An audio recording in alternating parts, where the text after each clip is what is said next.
Assalamualaikum warahmatullahi wabarakatuh. Para siswa dimanapun berada, pada kali ini kita akan membahas materi terkait dengan peringatan Tahun Baru Hijriah. Ya, karena sebentar lagi kita sudah memasuki Tahun Baru Hijriah ya. Insya Allah pada hari Sabtu tanggal 30 Juli ya. Oke, untuk pembahasan kali ini kita akan membahas tentang amalan-amalan dan juga hikmah yang terkandung pada bulan Muharram bagi siswa. Ya, bulan Muharram itu ya tahun baru Hijriah itu terjadi pada tanggal 1 Muharram.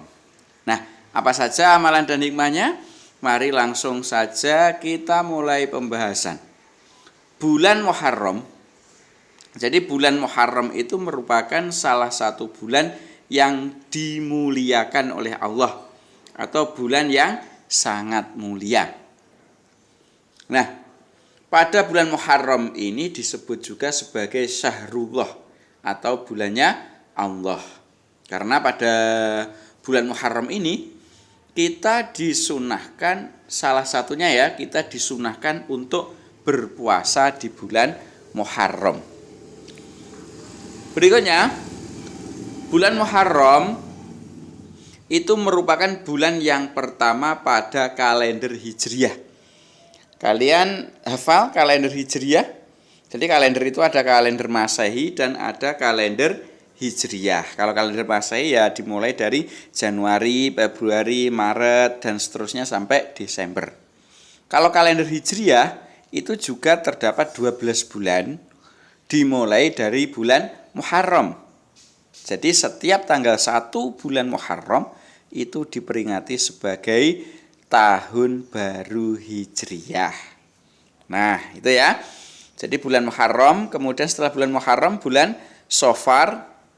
Setelah Shofar yang ketiga Rabiul Awal, yang keempat Rabiul Akhir, yang kelima Jumadil Awal, yang keenam Jumadil Akhir, yang ketujuh Rajab, ke-8 Sya'ban, ke-9 Ramadan, ke-10 Syawal, ke-11 Dzulqa'dah, dan ke-12 Dzulhijjah. Itu merupakan urut-urutan dari bulan Hijriah atau kalender Hijriah. Berikutnya, bulan Muharram ini ditetapkan sebagai tahun baru Hijriah oleh Khalifah Umar bin Khattab. Kenapa kok tahun baru Hijriahnya diawali dari bulan Muharram? Karena pada bulan Muharram ini Rasulullah melaksanakan hijrah dari Mekah ke Madinah. Makanya disebut tahun baru Hijriyah. Ini yang menetapkan adalah pada masa Khalifah Umar bin Khattab. Itu merupakan sedikit sejarah terkait dengan Tahun Baru Hijriah. Oke, sekarang terkait dengan amalan-amalan yang terdapat pada bulan Muharram. Amalan apa saja yang bisa kita lakukan pada bulan Muharram? Tentunya ya banyak sekali ya. Di antaranya, jadi yang saya sebutkan ini adalah di antaranya saja. Yang pertama adalah bersedekah. Kita dianjurkan bersedekah pada bulan Muharram ya. Bersedekah apa saja ya? Bersedekah itu tidak harus dengan uang ya, tidak harus dengan barang, tapi dengan perbuatan bisa, dengan tutur kata yang bagus bisa, mungkin dengan pemikiran yang cemerlang juga bisa. Jadi intinya bersedekah itu ya apapun ya, bahkan kita tersenyum dengan teman kita itu juga dianggap sebagai sedekah. Jadi bulan Muharram amalan yang pertama adalah bersedekah. Berikutnya amalan yang kedua di bulan Muharram ini adalah introspeksi diri. Jadi kita mengingat-ingat diri kita selama 1 tahun yang berlalu ini, yang sudah lalu ini, kita itu sudah melakukan perbuatan baik apa saja Seperti itu ya, introspeksi dirinya. Jadi apakah perbuatan baik kita itu lebih besar daripada perbuatan buruk kita, atau bahkan perbuatan buruk itu lebih banyak daripada perbuatan baik. Nah, ini kita harus introspeksi diri, kita angan-angan terhadap diri kita ya. Kita lihat mungkin kesalahan-kesalahan kita, kemudian di bulan Muharram ini kita buka lembaran baru. Jadi untuk yang tahun yang lalu itu kita tutup ya, kita buka lembaran baru di kehidupan baru, dan di bulan Muharram ini kita berusaha agar lebih baik lagi daripada bulan-bulan yang lalu. Itu. Berikutnya yang ketiga adalah menyantuni anak yatim. Siapa anak yatim? Anak yatim itu orang yang ditinggal mati oleh ayahnya, sementara anak itu masih kecil. Itu namanya anak yatim. Ya, jadi kita dianjurkan untuk menyantuni anak yatim pada bulan Muharram. Bisa dengan mungkin ya memberikan sesuatu kepada anak yatim. Kalau kita punya uang, ya bisa uang. Kalau kita mungkin punya barang, baju-baju kita masih bagus mungkin dan kita sudah tidak memakainya, maka bisa diberikan kepada anak yatim. Berikutnya amalan bulan Muharram yang nomor 4 adalah puasa sunnah. Jadi seperti yang di awal tadi, bahwa di bulan ini kita disunahkan untuk berpuasa. Berpuasa apa saja dan puasanya berapa hari? Nah, yang pertama adalah puasa Taswa'. Taswa' itu berasal dari kata tis'atun, artinya 9. Berarti puasa Taswa' itu dilakukan pada tanggal 9 Muharram. Ya, kalau tanggal 1 Muharramnya Sabtu ya tinggal menghitung saja 9 Muharramnya di hari apa. Ya. Itu. Kemudian niatnya bagaimana? Niat puasa Taswa' adalah nawaitu shauma ghadin an adai sunnatat taswa'i lillahi ta'ala. Itu adalah niat puasa Taswa'. Kalau tidak bisa bahasa Arab ya bahasa Indonesia boleh. Saya niat melakukan puasa Taswa' sunnah karena Allah Ta'ala. Jadi ini puasanya sunnah. Namanya puasa sunnah itu jika dilakukan lebih baik dan akan mendapatkan pahala tentunya. Oke, berikutnya setelah puasa Taswa', yang kedua ada puasa Asyura. Ya, puasa Asyura. Asyura ini berasal dari kata asyrotun. Ya, yang artinya adalah 10. Berarti puasa Asyura itu dilaksanakan pada tanggal 10 Muharram. Nah, ini khusus orang Jawa ya. Orang Jawa memberi sebutan bulan Muharram itu sebagai bulan Suro. Kalian ada yang mengetahui mungkin ya, atau pernah dengar bulan Suro. Nah, bulan Suro ini ya, bulan Muharram ini. Nah, Suro itu diambil dari kata-kata ini, Asyura ya. Orang-orang Jawa lebih mudah menyebutkannya Suro. Jadi bulan Muharram bulan Suro, karena di bulan Muharram ada puasa sunnah namanya puasa Asyura yang terjadi pada tanggal 10 Muharram. Niatnya bagaimana? Niatnya adalah nawaitu shauma ghadin an adai sunnatan asyura'a lillahi ta'ala. Hampir sama dengan Taswa', cuma Taswa'nya diganti Asyura. Nah, kalau tidak bisa bahasa Arab ya bahasa Indonesia. Saya niat puasa Asyura sunnah lillahi ta'ala. Boleh itu ya.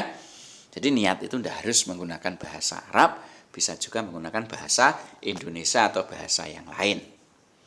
Nah, kenapa tanggal 10 bulan Muharram atau Asyura itu kita disunnahkan untuk berpuasa? Nah, ini karena pada tanggal 10 Muharram ini banyak terjadi peristiwa-peristiwa yang menimpa pada orang-orang terdahulu. Apa saja peristiwanya? Yang pertama adalah Nabi Adam bertaubat. Jadi Nabi Adam itu kemarin kan ceritanya itu melakukan perbuatan maksiat, yaitu melanggar perintah Allah. Akhirnya Nabi Adam bertaubat. Nah, taubatnya ini terjadi pada tanggal 10 Muharram. Yang kedua adalah berlabuhnya kapal Nabi Nuh. Kita ketahui bersama bahwa Nabi Nuh itu membuat kapal, membuat perahu yang sangat besar, kemudian ada banjir yang sangat tinggi. Akhirnya semua pengikut Nabi Nuh yang tidak mau diajak untuk beriman kepada Allah kan akhirnya tenggelam semua. Nah, kemudian kapal atau perahunya Nabi Nuh ini berlayar dan berlabuhnya atau berhentinya itu pada tanggal 10 Muharram. Yang ketiga yaitu selamatnya Nabi Ibrahim dari siksa Raja Namrud. Kalian masih ingat Nabi Ibrahim diapakan oleh Raja Namrud? Yaitu dibakar hidup-hidup. Akan tetapi setelah dibakar Nabi Ibrahim tidak apa-apa ya. Nah, selamatnya Nabi Ibrahim dari siksa Raja Namrud ini terjadi pada tanggal 10 Muharram. Berikutnya yang keempat adalah Nabi Yunus selamat dari perut ikan.